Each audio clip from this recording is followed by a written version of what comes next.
this is an iHeart podcast. Guaranteed human.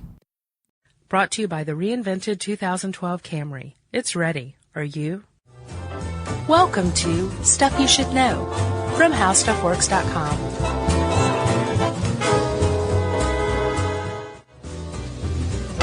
So, hey, I guess, and welcome to the whatever this thing is, right? It's a podcast now. I guess it is. We're chopping it up, stripping it down, using parts elsewhere, right? Yeah, what are you talking about? Chuck, I think you know exactly what I'm talking about. Just setting you up. But you and I went to SiriusXM headquarters in New York. That's right. In their studios. Uh-huh. And we got like 50 Stuff You Should Know listeners to show up. And they sat there and watched us do a live radio show, live to tape. Yeah. And it was about July 4th. It was about America. Totally fun and neato, and I'm kind of like this live show thing. It's like, you know, it's a little weird at first. Right. But I think we got over that in the first few minutes. I never did. No? Plus, also, I don't know if you'll be able to pick this up, but starting at about the 30-minute mark, I became almost overwhelmed with the need to go to the bathroom. Yeah, you told me this afterwards. I had to so badly, and I was just holding it because I drank so much water, remember? I was nervously drinking water, which is like the dumbest thing you can do before you're about to sit down and perform for 2 hours. Yeah. So I guess listen out for that as we present this two-parter episode, which helps for us because one of our listeners sent in some beer, and Jerry's refusing to do anything for this week because she's mad at us because we didn't share it with her. So this is good for us, right? Oh, yeah? Yeah. I didn't know that went down. This is why we're doing this. Okay. We're releasing this for this reason. All right, so without further ado, we got the Stuff You Should Know Does America with special guests Wyatt Cenac and Hallie Haglin of The Daily Show with Jon Stewart. That's right. And Joe Garden and Joe Randazzo of The Onion, and Jill Morris of The Onion as well. Yep. So let's begin, Chuck. Let's take you back to July 1st, 2011. The heady days starting now. Right now. Right now.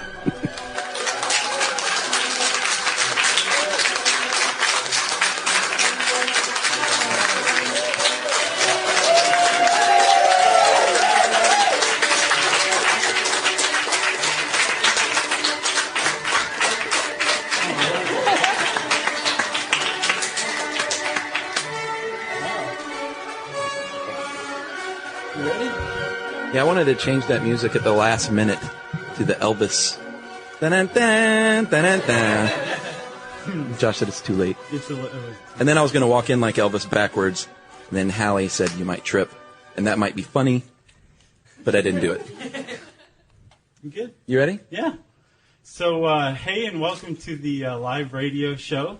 I'm Josh. This is Chuck.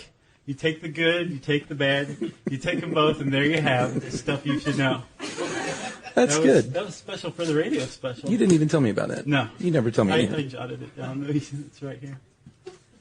Yeah. That looks fresh, too. Yeah. The ink is rubbing. Yeah. You just came up with the facts of life bit. Yeah. In the moment. So we're doing this a little different, Chuck, than normal. Yes. Usually it's just you and me. Now we have 50-ish pairs of eyes on us while we're doing this. That's more than 100 eyes. Yes. 50-ish. Yes. You round up, huh? Uh-huh. And then we also have some special guests that we're doing for this Stuff You Should Know About America live show, right? Friends from the Daily Show. Yeah, with Jon Stewart. Right, we have, well, Jon Stewart's not here. Yeah, but that's the full title. I'm told you have to say it. Oh, is that right? That's what Hodgman told me. Oh, okay. So our friends from The Daily Show with Jon Stewart include Wyatt Cenac, right, who you all know and love. Let's say it for Wyatt. And one of the esteemed Daily Show writers, Hallie Haglin. How are you, Haley? Hallie was also a performer at the Upright Citizens Brigade Theater, and if y'all are fans of that, then you're pretty smart and cool, because it's awesome. Exactly. So, well put. Tough crowd. And then we have friends from The Onion as well, America's finest news source, which just celebrated its 1,000th issue last week. Yeah. Wow. Yeah, it's been around for a while. We have the editor, Joe Randazzo. Say hi, Joe. We have one of the head writers, Joe Garden. And we have another writer, Jill Morris, right? Yeah. Yeah. Hey, Jill. So we have quite a lineup here today. Yeah. Yeah. Joe's lovely wife, Anita, is sitting in front of us. Yeah, hey, Anita. My lovely wife is sitting in front of us. Yeah. And then a bunch of strangers. Yeah. That's right. That's not quite true. We have friends here as well. We do, and thank you, strangers and friends, for coming out for this. This is really flattering. So thanks a lot. Thanks. Hopefully it'll be fun, right? Yes. You want to get started? Yes. So are we supposed to wear these? I mean, you can if you want. I don't like that. We don't normally wear. This is like behind the scenes. We usually do have headphones, and apparently we're the only ones who don't wear them at Stuff You Should Know at How Stuff Works. That's right. Yeah. We're rebels. I don't think we should change now, Chuck. I just don't want to get him sweaty. Okay, so let's start. We're going to start. We recently did a podcast on America's First Murder. I think it came out yesterday, right? Yeah. Who was it? John Billington. That's right. We just gave away the ending. That's right. We were digging around, like doing research for this podcast, and I don't know how many of you have heard it or not. Hopefully very few, because we ripped off some of the content from it for this part. But one of the things we found was that John Billington, who was a Puritan and lived in Plymouth Colony, when we started digging around in Plymouth Colony, there's this whole seamy underbelly. Yeah, Puritan. We should do that. Yeah. The Puritans. That there was this whole life of crime that like we had no idea existed.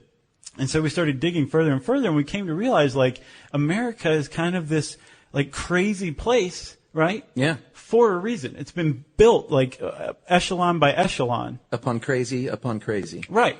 So we figured we'd just kind of go over some of the factors that led to the craziness that was taking on the British, right? Yes. And we had our good friend Wyatt Cenac come by to talk to us about that, right? Hey, Wyatt, you want to come sit with us? He just looks surprised. Have a seat, buddy. Wyatt Cenac, everybody. I'm going to wear the headphones. You going to wear them? Because I'm a professional. These headphones were probably worn by Bridget the Midget on a Howard Stern show. Yeah, you see that door is tightly sealed. Yeah. I asked if I could take a peek since no one's here this week, and they said, no one peeks. Yeah.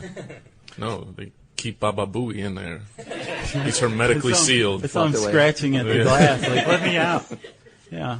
So why, as I'm sure everyone here knows, you are formally trained in colonial American history. You have a doctorate in it, right? I do. I have a doctorate from the University of Hawaii. Right.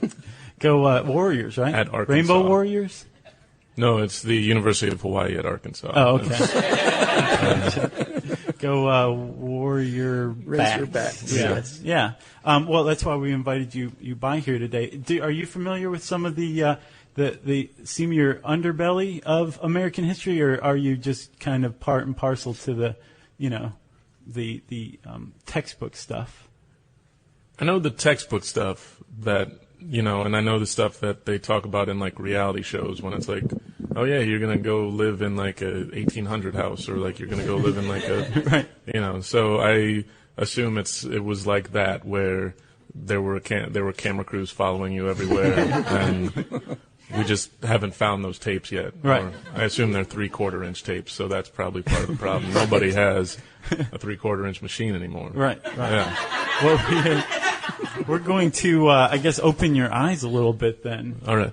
Are you cool with that? Sure. So, yeah. Chuck, one of the first things that we figured out, I guess, what caught our attention is the criminal element that was in Plymouth Colony with the Puritans, right? Yes, and by criminal we mean specifically buggery. Are you familiar with buggery? Not on an intimate level, but I do know what buggery is. I should point out real quick that there was an email exchange last week, a real email exchange, where Josh had written this out and it said, buggery is a very polite term for bestiality. It's like, yeah. And I had to send him an email and said, hey, dude, by the way, buggery is also sodomy. I have the email still. It's framed and on my wall. I'm just curious if we have those people at work that spy on your email. All it literally said was, by the way, buggery is also sodomy, Josh. I just wanted you to know that. I also like the idea that that in the time when buggery was popular, that perhaps if you were a registered buggerer, that like somebody was like, "Ooh, gross! You mess around with animals," and someone would get indignant and like, "No, I do not. I am a sodomist." A very proud one. Yeah. Very true. Very true. How dare? No, I would never do that to an animal. They're beautiful creatures. Especially that one. Yeah. Okay, maybe I would. All right, you got me. I'm an all-around buggerist. There was an actual buggerist that we came across, right? His name was Thomas Granger. And can you read Old English? Sure. So this is a quote from the court records of Plymouth Colony. I think in like 1631. Do you mind taking it? It's right here. Sure. Just read that. Yes. Is this a test to see if I know how to read? Yeah. Read Old English. Boy, that would be really embarrassing. And the U's are V's. Oh, is that what that is? Okay. Do you want me to read it in Old English? Oh, yeah, of course. Thomas Granger, late servant Sir Louis Brewster of Duxborough, was this court... That's how everyone used to sound in America. Was this court indicted for buggery with a mare, a cow, 2 goats, divers sheep, 2 calves, and a turkey, and was found guilty and received sentence of death by hanging until he was dead. Right. So that's what happened to you if you were caught. I guess this guy is probably like the worst serial buggerist that Plymouth Colony produced. That you know of. Yeah, but that I could find record of. Yeah. But what were you I was going to say, it does seem like, okay, so there's a mare, a cow, 2 goats, some sheep, some calves, which I don't know if they're related to the cow, and a turkey. Like, it does, and I was saying this to you earlier, for whatever people want to say about our technological distractions that we have, those may be the only things keeping us from having sex with animals. This is clearly, these are bored people that are just like, oh, I'm bored, and there are no singles bars. There's just that barn. There's that barn and this groin. Let's make something happen. Also, I'm just going to say this. I'm going to throw this out there. The turkey, how do we know the turkey didn't bugger the man? I think that's an excellent point. Yeah. But so Thomas Granger, right? He's hanged till dead, as you just read, and he got it. So how he would have you believe? Right. Well, that's the court records. That's what they say, right? Yeah, but the ghost of Thomas Granger, Right. is still around. He's out in the barn. Still. Yeah. Well, it's like that movie. What was the movie where the guy who got electrocuted to death and then like Shocker? Was that Shocker? No. Yeah. Did he come back to life? Yeah. The Green Mile. No. The Green Shocker. Okay. Ooh, no. You don't want to talk about that. Oh, okay. It's a clean show. Oh, No, dude, we've been talking about bestiality for like 7 minutes. Yeah, that's true. Yeah, that's true. Yeah, well, I'm sorry. I'm no, sorry. it's good. You did the Old English voice and everything. Yeah, I'm sidetracking here. So, well, the point is that there was crazy crime in Plymouth Colony. Are you seeing that now? The Puritans. Sure. Right? Yeah. And he got off kind of harshly because he was a pretty big into the buggery. Other people would Chuck be enjoyed the he Yeah. got off kind of harshly. I tried not to laugh so hard. No, there was something in the air, and everybody needed to release it. I think we're all more appreciative of it now that we've gotten it out there. Yes, right. But he was hanged. Other people were put into stocks. Right. If you were a gossip, you would be dunked on a log. Is one type of punishment. So there's a lot of crime. There's a lot of punishment, right? Weird punishment for weird crime. Yeah. Exactly. Like gossiping was one that would get you dunked on a log in a lake. That seems like a weird, yeah. Which I imagine you'd be tied to the log, or else they just put you on a log and dunk you, and you just fall off and be fine, swim back to shore, and be like, "Can I go back home now?" But again, it goes to that idea of boredom, where it's like, we need to punish this person. Yeah. Right. You can put them in the stocks. Like, Right. That's boring. Like, Well, no, with the stocks, like apparently people would come, like they closed school down, and people would come from surrounding villages to Children would to mock point them. and laugh. Yeah. And they would have a sign that said what their crime was, obviously, sort of like the Scarlet Letter. So And, being in the stocks was like being a stand-up comedian. You basically would sort of you talk about all of your problems, or Right. in this case, they'd put a sign up of all your problems, and people would laugh at them. I think there's less money in stand-up, though, as I understand it. Yeah, So apparently finding a house was a really, really difficult thing. right. It was very difficult. Like they lived in caves originally. Yeah, Did you know this? I did know this, that there was a lot of cave living. So yeah, so they get to the new world and they're like, well, I don't know how to build a house. I thought you knew how to build a house, and they had to live in caves for a while until they figured out how to build a house. And then the houses they built were really crude and rudimentary. Like Yeah. they were thatch covered in mud with sticks with maybe a hole in the top. So you fire. don't die, sure. Right, which apparently still kills 2 million people a year. Did you know that? I had to bring me down. Having a hole in your roof kills 2 million people. No, not having having a a hole in your roof. Yeah. Particulate matter. It's That's a- bad. that's a real It's bad fact. news. Yeah, it really is. So wait, so you're saying like if you live in an apartment because there's no hole in your apartment, You're dead. dead. Right. Only if you're in your apartment right now, get out. Don't cook anything with dung in your apartment. And that's actually that's probably yeah. good to know, just in general. That's why people die, though. It's sad. It's not funny. No, but and apparently in the colonies too, you had to keep your fire going because no one had matches, right? Right, yeah. So if you let your fire go out, you had to go to the neighbor's house and borrow a charcoal. Yeah, like and a this hot sounds. coal. I don't know. People are living in caves. They don't have fire. It sounds like.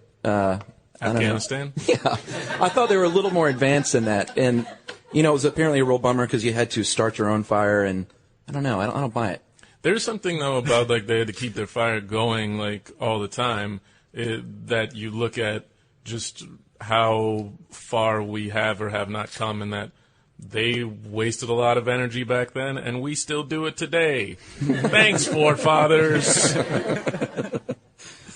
Very true. But the hole in the roof we bring up because it would also, it's kind of crappy. It would let in rain and snow and other drastic elements. Right. So the one guy who could build the houses, Thomas Granger, I guess, wasn't around. Right. Well, So he was dead. He was dead. So they had to find. bugging out. Once they got sick of the caves, they had to find. That's where that term comes from. Yeah, that Tribe Called Quest song, Bugging Out, is all about, there was Wow. a New York animal sexing scene that, it was a warning to people, like, look, you don't want to be bugging out. Because they will hang you to death. That's right. And death by hanging until you are dead, which I Yeah. thought was a little weird. So they eventually did get houses, though, because there were these people that maybe you've not heard of called Indians that lived in this country. And we did a nice job of coming over and killing them with disease thanks to, was it DeSoto that brought over the pigs? He was one of them, but yeah, DeSoto brought over like 300 pigs. He brought 300 pigs. to eat. To eat. But he just made them walk around until he'd kill them and eat them. Oh, because you can't really pack a lunch back then. Right. Well, I mean, it makes sense. It makes sense for Yeah. sure. But they spread like pox. Yeah, so the pigs killed the Indians, and then they were like, hey, now we got a place to live. Yeah. Look at all these awesome Indian huts. It took them a little while to figure it out, but then they were. That's the first example of gentrification.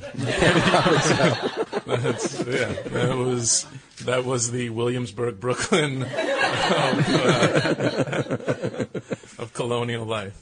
So we've got cave living. We have a lot of abandoned dead Indian houses, right? Right. The Puritans we've now agreed are the first hipsters. Right. Yeah. I'm sure they also had twirly mustaches. Right. Yeah. I think they did. Yeah. Yeah. And then you pretty much have to make anything that you want, right? Sure. So they didn't bring anything over with them. So you had to like churn butter. Sure. You had to plant crops. You had to sow crops. Is that sow? Is that the same thing as plant? Harvest? Reap? Yes. Sow and Where you reap. sow seeds. Right. You reap what you sow. Yes. Right. Definitely. And then you fear the reaper. Right. You have to make your candles. And pretty much like anything. So it is everything that hipsters in Williamsburg do. Exactly, yeah. Like I think we're uncovering a thread here that like I didn't realize was in this. Yeah, if you want to see colonial America, that's why it is. That is colonial Williamsburg. It is. It's not in Virginia. Yeah, that's wow. Look at that. It all came around. The brain is working. Not feeling well in the tummy, but the brain functioning. He just turns it on like that. I know, it's amazing. And then so you've got all this work, right?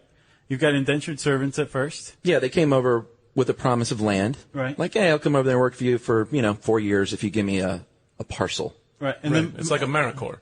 Right. pretty much. And then they ran out, right? Yeah, they ran out of them. servants. I think most of them got hung. And then Just like AmeriCorps.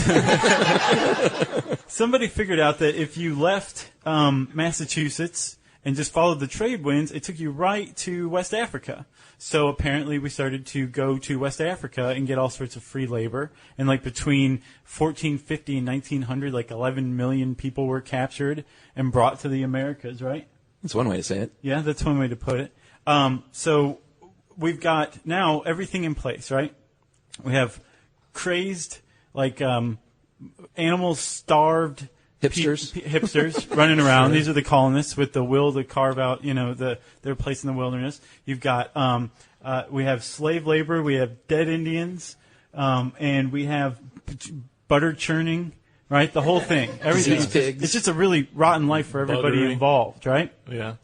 But out of all this came like these cities around 1700. A little after that, you've got cities like Boston and Philadelphia, and they were starting to get nicer and nicer, and people started to take a little more pride in them. And all of a sudden, the British start flexing their muscles, right? And I think because of the niceness of the cities, you have this certain level of resentment among the colonists of being told what to do. Like you're familiar with the Stamp Act. That was a big one. The Tea Act that led to the Boston Tea Party. Okay. Yeah. I didn't realize that was all forms of paper at the time. Is that right? The Stamp Act? Yeah. Yeah. Like any piece of paper you had to pay a tax on. They just didn't like that. Really? Jerks. Yeah, it's kind of a weird tax if you think about it. The tea tax really drove them crazy, though. And then you had to quarter British soldiers, which meant, like, let them stay in your house, which is kind of a thing, too. Which is nice if you need like a roommate or something. It is. Like, yeah, Right. I'm kind of lonely and Right.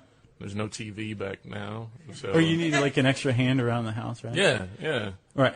Hey, British soldier, would you mind grabbing me a Can you beer get that out out of the off non-existent fridge? Can you that out of churn that this pig? butter? My arm's about to fall off. Yeah. Yeah.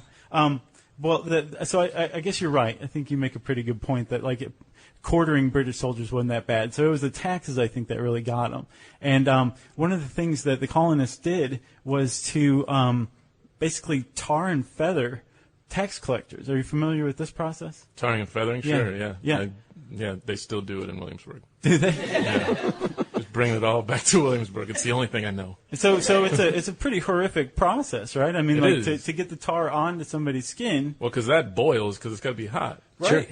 Right. And then yeah. the feathers is just adding insult to injury. Yeah. I'm sure at that point the feathers are probably not as bad. It was just like, oh, God, this tar. Oh, this is terrible. Right. Why are you putting feathers? I mean, that's fine. But really, the tar, you could have just stopped at the tar.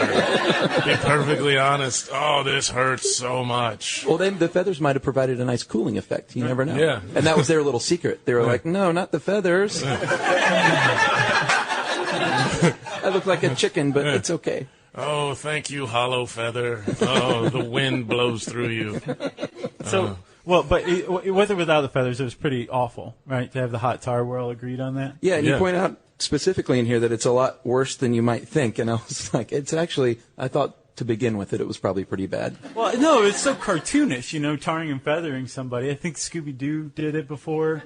It just seems like, what's a big fine, deal? but then you think, well, yeah, hot boiling tar. You ever been waxed? No. Yeah. That stuff's hot too. Yeah.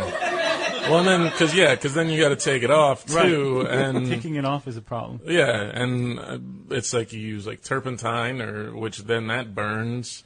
Which when you maybe probably still have little chunks of tar on you for the rest of your life. Like you're never totally clean. Right. Which is also like a time when everybody had bed bugs, and like that was just a thing. Like Williamsburg again. Yes. That's Bushwick, actually. Williamsburg is totally fine. We got rid of the bed bugs there. It's all in Bushwick, those jerks.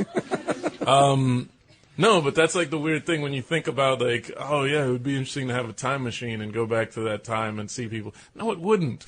You've got like some guy who's still trying to like pick off tar on his arm, and then it's just like pockmarked all over from bed bugs and dysentery or whatever else. Whatever horrible things, like people probably looked horrible. They, like that's the one. Like everybody looks like mutants back then. I'm just saying. No, it's not. It's really. It's just a point that when we look back at this time with like great affection, we should also realize like these are some awful looking mutant people. Right. But I think that's the point. I think they were aware of this. They were aware that they had bed bugs. They were covered in hot tar. They had to pay taxes. Or did they just accept it as like I feel like if all you know is bed bugs, you don't know a world without bed bugs. Like you're just kind of like if you showed up, if you got a time machine and showed up like you are, with your fancy haircut and your exfoliated skin, right? People would be like, demon! Where are his bug bites? Clean of skin, out. He just pets that cow. He doesn't try to have sex with it. Burn him, burn the witch. Then put him on a log and dunk him. See, but according to the thing that I wrote, though, they were aware of it. Is the thing, right? Which is what drove them crazy. They were crazy enough to take on the British. Which, little known fact, by the way, right? This taxation that drove them to tar and feather people without representation. Well, that was the big problem. Sure. Yeah. So keep an eye on D.C. because they don't like it either, right? Sure. But these taxes, most of them were repealed because of the tarring and feathering, right, before they were ever even enacted. But the colonists still decided, no, we're going to revolt anyway. We really like Philadelphia. It's pretty nice. We're kind of tired of having you here. So they took on the world's largest military, the controller of the largest empire, from Canada to India. Canada. That was Canada to India. Yeah. I had no idea. Yeah, it's been America's hat for a long time, Chuck. All right. And they won, right? Sure, yeah. Using things like crazy guerrilla tactics. That was one way. Yeah. And then so on, I think June 11th to 18th, Chuck? June 11th to 18th, it only took that many days for TJ, Thomas Jefferson, who also rewrote the Bible, as some of you may know from listening to our show. Yeah. He decided to take a break from that blasphemy to draft the Declaration of Independence. And it only took him, 7 days? 7 days. Wow. I mean, God created the earth in 7 days. You'd think that, It's not that long of a document, really. Yeah. It's a one sheet, right? Yeah, you couldn't just bang that out. Is. Couldn't bang that out in a day, in an afternoon. Seriously, right now, I bet all of us could write our own declarations of independence. And just text it to one another. Yeah, we could just we could tweet. If we have some time at the end, maybe everybody could just take a half hour to write their own declaration and start reading them. I think that would be a nice thing. I think if everybody wrote their own Declaration of Independence, and then we'd all put on hats with little tea bags on them and go to a Tea Party rally and say, this is the declaration we should all follow. This one, because I don't like the current one, because it got weird now somehow for some reason. Yeah, well, thanks, guys, for stopping by. Yeah, thanks for you got it. Yeah, and now let's get back to Midnight Sounds with Wyatt Cenac. Thank you, Wyatt Cenac, everybody. Thank you, Wyatt. This is Stuff You Should Know About America from the SiriusXM studios in New York City. Now, more from Josh and Chuck. How about that? That went better than I thought. Do you know that? Well, we're winging it, Are you staying, Wyatt? I mean, you don't have to. I know you're not feeling it. Yeah, Wyatt came in here on his deathbed to do this, so. I didn't say all that. But I'm not feeling too well. I don't want to get anybody sick. So. Goodbye. So long, Wyatt. Thank you, everybody. Wyatt. I felt like he was going to stay, and then I ran him out. Kicked Wyatt out. Very clearly. He told me he was leaving. It's not my fault. So, that was okay, right? Jill seems to think so. Okay, thanks, Jill. What do we have next, Chuck? We're gonna talk about America, right, throughout this. That's right. And what's more American than baseball? Baseball. I'm holding up a baseball for those of you listening in 3 hours on Sirius XM. Baseball. We thought about, hey, we should do something on apple pie and baseball and Chevrolet, but apple pie is kind of boring, and Chevrolet, there's obviously implications there. We spent a little time looking for an apple pie recipe and realized that, unless we could have somebody actually making it. Which makes for great radio, as I understand it. It kind of sunk in pretty quickly that we weren't going to do the apple pie. We'll just stick to baseball. But Chuck, you're out of the two of us, you're definitely the sports guy, right? Yes. So you want to tell everybody about Mordecai Brown? Yes. This is the history and how to throw a curveball. We will teach you all this, so you can go practice at home in Williamsburg. The curveball actually was not invented by this guy, but it's definitely the better story of the three dudes who were kind of the first ones to throw a curveball. And his name was Mordecai Peter Centennial Brown, later to be known as Mordecai Three-Finger Brown, and that is foreshadowing. Right, and he was named Centennial because he was born in 1876, right? I didn't know that. Yeah. Is that extra research? Yeah. Nice. Well, no, I mean, he was born 100 years after the country's birth, it says. I figured it had something to do with that. Right. So he was a Centennial baby. That's right. And he was a baseball fan as a small child and wanted to play in the big leagues, the burgeoning big leagues. And he didn't heed his parents' advice, and he put his hand, I would guess by accident, into a wood chipper? A food chopper. A food chopper. Feed chopper. Feed chopper. Yeah, there's a big difference. One is for animals. And what it did was it cut off, I believe, his index finger on his right hand. Yeah. And mangled the others. Mangled the others. And if that's not enough, a few weeks later, I believe, while he was still healing, he slipped and fell and broke and mangled the rest of his fingers. He was a rambunctious young man. So that's where he got the name Three Fingers, leaving him with three. And but he had his thumb. But they were very accurate back then. Yeah, because technically the thumb is not a finger. That's right. Did you see a picture of this guy's hand? No, was it messed up? It was messed up. He's got like the one finger that was mangled literally made like a right turn at the middle knuckle. But this was all good news, so don't feel bad for Mordecai Three Fingers Brown, because what he did years later, he went to work in the coal mines of western Indiana. Yes. And this is not good news either. His fortune's improved. And he had a coworker named Legs O'Connell. I couldn't make this stuff up. His name was Legs O'Connell, and he was a former big leaguer. And he encouraged Three Fingers.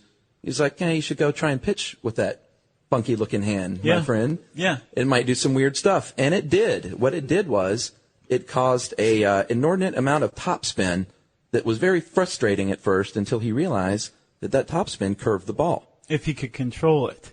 He could use it to his advantage. That's right. Yeah, because think about it. He's missing. He's down an index finger, so he's holding the ball like that. Yeah. So yeah, it's going to produce topspin. And while I was researching this in our office, I kept like going like this. Is that what you were doing? Yeah, that's exactly what I was trying to figure out. I had no idea. Yeah. I thought you were having fits. No. But so we figured it out, right? Yeah, big time. But I think we should. I don't know if he fully understood it. Mordecai Brown, right? Three Fingers. Three Fingers. He mastered it. Who knows if he fully understood it?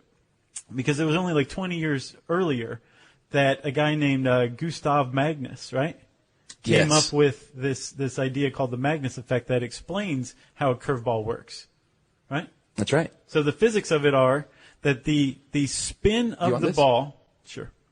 When you throw a curveball, and this is mainly for you guys here in the studio audience, me holding up this baseball. This is an apple pie and how you make it. But when you throw a curveball and you give it topspin, the seams hit the air, right? And the way they hit the air, the flow of air causes friction, right? That's right. So there's, like you said, an inordinate amount of friction on the top of the ball. Because it's fighting the wind, essentially. Right. So it's higher pressure here. Lower pressure down below. Because it's going with the wind. Exactly. So it creates kind of this whirlpool underneath the ball.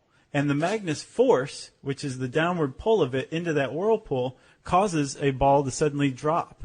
Right? That's right. And Magnus figured this out because I believe he saw a spinning sphere underwater and noticed that if it was spinning in water, it was forced to move to the side. Yes. So he wasn't a baseball guy. No. This is maybe before baseball. Was it? Yeah. It was like 1850.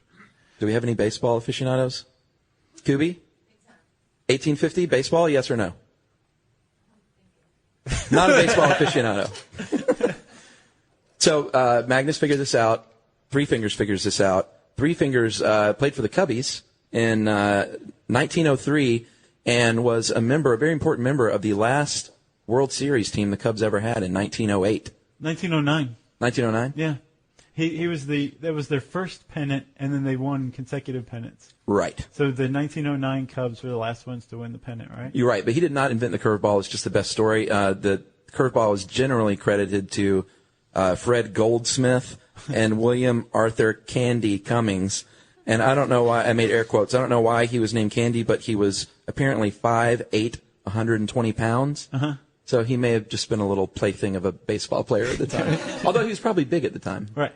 Who knows? Yeah, but he was a giant, as we'll find out later. Foreshadowing. So when those guys were pitching, though, like 30 years before Three Fingers, like the curveball, or they call it the skew ball? The skew ball, and pitchers were called twirlers. Right. Well, the twirlers who threw skew balls were thought to be of ill repute because that was just kind of, that's not against fair. the rules. Yeah. You can't throw a ball that curves. Well, by the time Mordecai came around, it was, his curveball was so sweet that they let it in. Plus the hand, they kind of felt bad for him. That might have something to do with it. So, Chuck, there's also a lot of discussion that's been going on, and I don't know if it's still settled or not, but a lot of people wonder if the curveball actually exists or if it's an optical illusion, right? Yeah, I remember hearing about that a while ago, and So I thought, supposedly it does exist. The physicians or physicists, totally different than physicians. Physicists have concluded that yes, the curveball does exist. It's this Magnus effect. 9 out of 10 dentists agree. Doing this right. But still, the explanation of how it could be an optical illusion is pretty interesting, right? Yeah, this guy from the University of Pennsylvania, Arthur Shapiro of Bucknell University, in Pennsylvania, is a real buzzkill of a guy because he tried to prove that the curveball didn't exist, right? Right. And he was wrong, right? Yeah, the way he saw it was that when you're standing there taking a pitch, the ball comes from your central vision, and then all of a sudden it hits your peripheral vision. And at about that time, it appears to just jerk suddenly, Break, which is why I you believe see is what they call batters it. jump back. Yeah.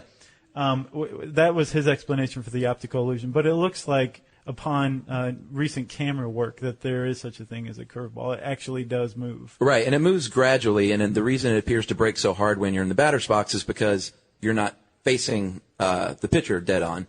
And I have a theory of the guys that have the more open stance, and the ladies, maybe they hit curveballs a little bit better because they're facing the pitcher mound. I don't know if that's my own personal theory. That's fine. That's Okay. good stuff. We'll go with that.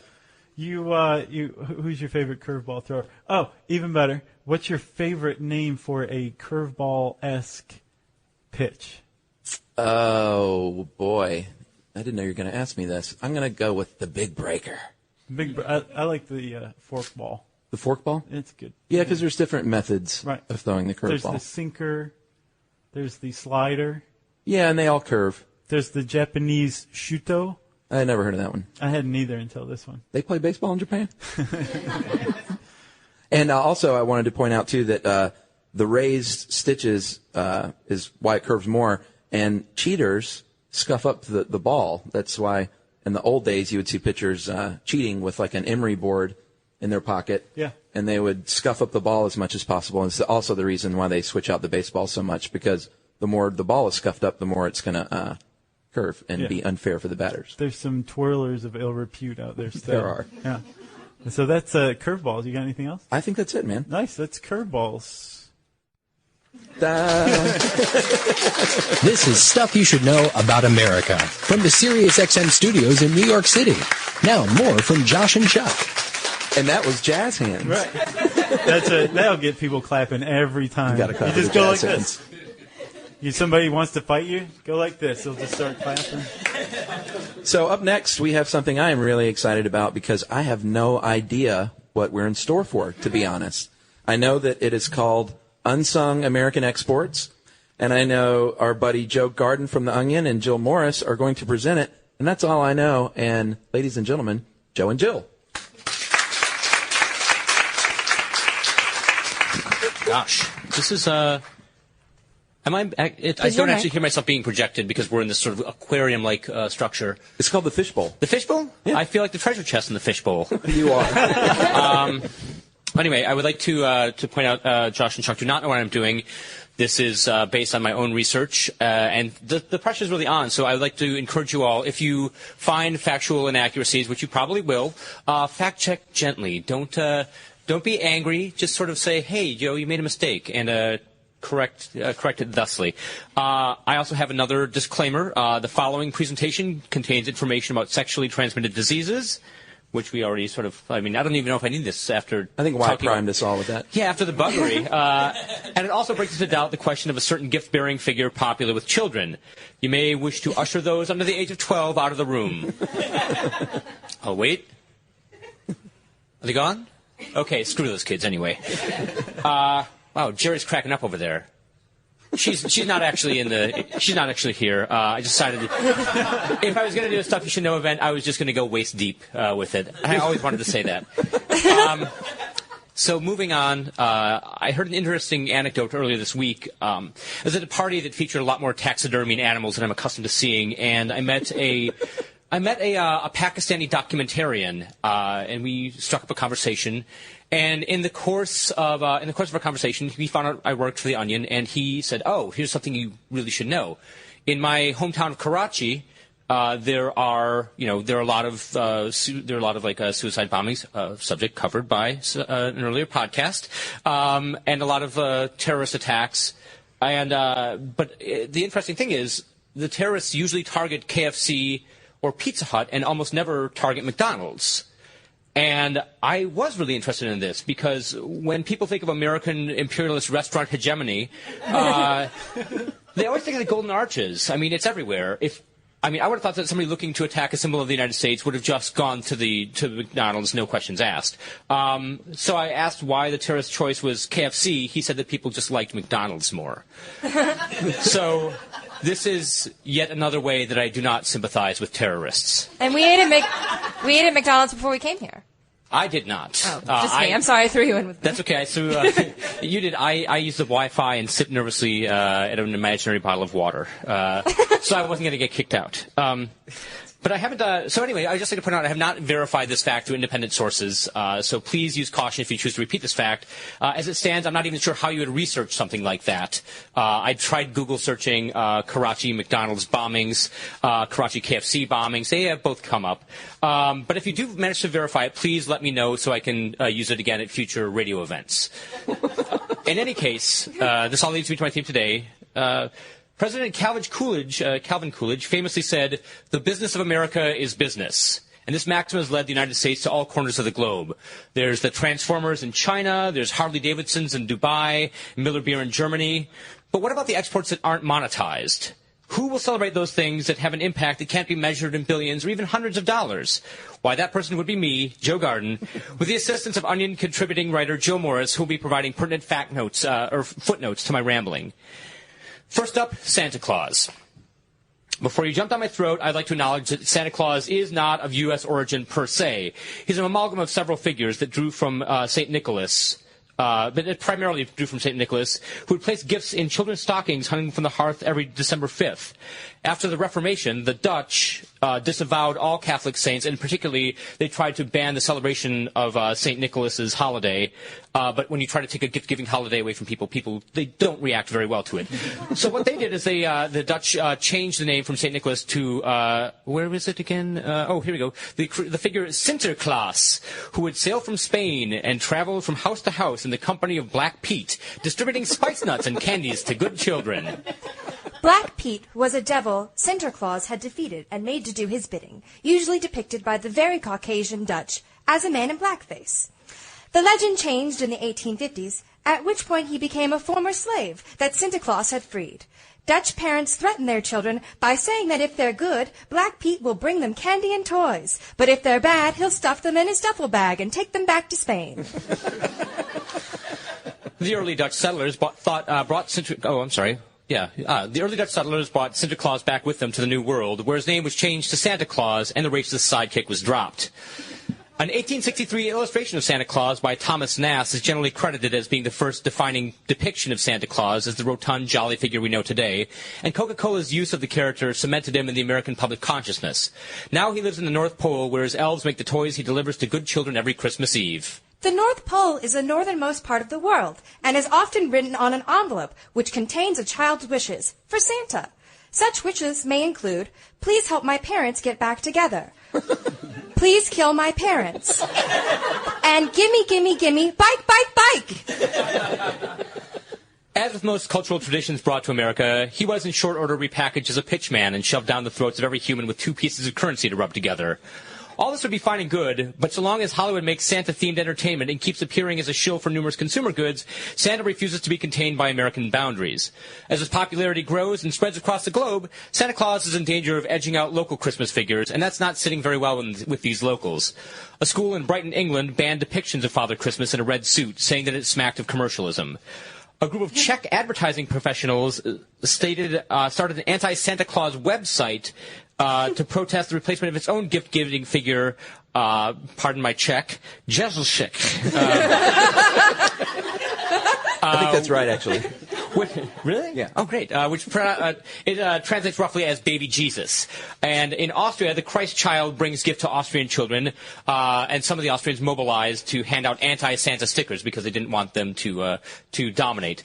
It seems like a kind of a hopeless battle, though, because the jolly old elf is coming to your land whether you like it or not. My next American export is a little harder to tie down than Santa Claus, but even further reaching. I'm speaking, of course, about syphilis. It's very difficult to pinpoint the origin of syphilis. There are no Thomas Nast drawings of the spirochete that causes the disease, nor was it popularized by a soft drink company. It was mostly popularized by the oldest profession in the world. However, medical historians and anthropologists have determined that syphilis didn't exist in Europe prior to the discovery of the New World. When examining skeletal remains of pre-1492 Europeans, there's plenty of evidence of other diseases from the same species as syphilis, such as Pinta and Yaws. God, those are such great disease names, Yaws. It sounds so old-timey, but it's also probably very terrifying. But none that bore the same end results as syphilis, such as the near destruction of the nasal passage and the formation of caries sicca. Caries sicca is a deformation of the bone that starts as a depression of the outer layer, and sometimes the middle layer. When it heals, it leaves a nodule, resulting in bony protrusion surrounded by depression. Ew. The commonly accepted theory is that venereal syphilis was brought back to Europe by members of Christopher Columbus's crew from the Dominican Republic. They left to find a new route to India, and instead came back with a disease that can result in madness and death. Even though Ulysses S. Grant wanted to annex the Dominican Republic in 1871, it was rejected by Congress. It is a sovereign nation in the Caribbean, not part of the United States, and it's a stretch to include it in your little speech about American exports. That may be true, Jill, but the United States recognizes Columbus Day as a holiday, and as a result, I think it's fair game. It's a New World export. The first documented cases occurred in 1495 in Naples, Italy, following its invasion by the French. As it was a venereal disease, no one wanted to lay claim to it. It was called the French pox by the Germans and English. The Russians called it the Polish sickness, and the Poles, in turn, called it the German sickness. However, it spread and infected such notables as composer Franz Schubert, gangster Al Capone, philosopher Arthur Schopenhauer, painter Edward Manet, and possibly Hitler. Though Joe Garden has endured many medical conditions, including appendicitis, mononucleosis, and several nasty flus, he has never contracted syphilis. I had to use this little soapbox to advertise that fact, by the way. So this leads us to our next export, the raccoon. I know. It's sort of a weird... you don't think of the raccoons as anything as like... You know, if you see them on television or film, they always just sort of look cute. They're fuzzy little bandit masks and grabby little paws. They're kind of adorable. They almost look like they have little black human hands. They're very cute. But anybody who's ever shined a flashlight in a rattling, rustling tree at night and seen their beady little eyes glowering back at you knows that there's something more sinister than a grizzly Adams sidekick within. The Life and Times of Grizzly Adams was a television show about a man wrongly accused of murder who ran to the mountains and befriended raccoons, a bear, and the guy who played Uncle Jesse on Dukes of Hazzard. It ran for 2 seasons in 1977 and 1978. Its star, Dan Haggerty, was arrested for selling cocaine in 1984. Indigenous to North America, raccoons can grow to the size of a small dog. In 2006, they accounted for nearly 38% of rabies cases reported in the United States, edging out bats and skunks. They made themselves at home in rural and urban environments and are not terribly deterred by the presence of humans. A cursory search of raccoon plus cat door on YouTube will send you down a rabbit hole of terrifying videos featuring them entering homes to try to steal food. YouTube is a video sharing website in which users upload their own videos to that others may watch, rate, and comment on them. This joke is originally by Josh Clark in a previous Stuff You Should Know podcast.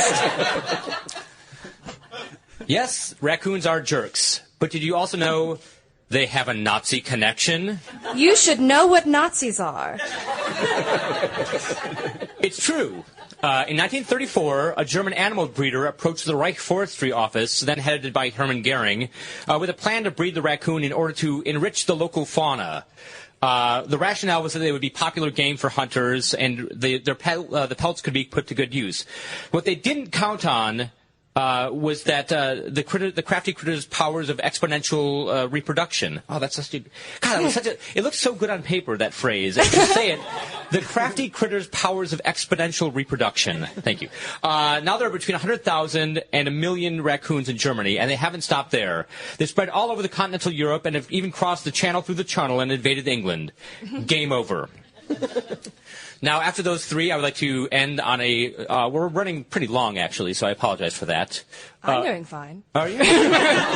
do you need some water? You no, I'm good. Okay. I drank some of Wyatt's, so I can get sick later. But he was sick. Oh, boy. Never mind.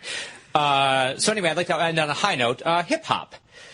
In my lifetime, there's been no cultural movement that has spread as far and as fast as hip-hop. In fact... because it's still an art form in motion, and because I'm running very, very long, hip-hop is going to get the short shrift, as usual. It began at parties in the Bronx in the early 1970s. Jamaican-born DJ Kool Herc is considered the father of hip-hop for introducing the concept of rapping over music and breakbeats. Breakbeats are the funkiest instrumental parts of a song that are best suited for dancing. A DJ would isolate the breakbeat on 2 different turntables to create a dance party that can't stop, won't stop. A hip-hop, hip into the hip, to the hip, hip-hop, and you don't stop rockin'. It moved slowly out of the Bronx and broke big when the song Rapper's Delight charted on the Billboard 100 in 1979. Since then, it's been an unstoppable musical juggernaut, dominating the American charts and consciousness and moving outward. Hip-hop has established itself in the UK, France, Germany, South Africa, Tanzania, Japan, Indonesia, Argentina, Russia, Poland, and so on and so on. For more information, please consult your local library. Thank you all very much. You are a wonderful and lovely audience. So that's the end of part 1. Yes. And I don't even know where we've cut this yet. Maybe it's a cliffhanger, or maybe it was just between segments. I'm thinking it's not a cliffhanger. Nah. Probably not. We'll see what happened to America. That could be a good cliffhanger. That's a great cliffhanger, yeah. So that, like you said, is the end of part 1. Join us on, Thursday? Yeah. Okay, for part 2. Yes. Coming up next in 2 days. Or if you've downloaded both of them on Thursday, right now.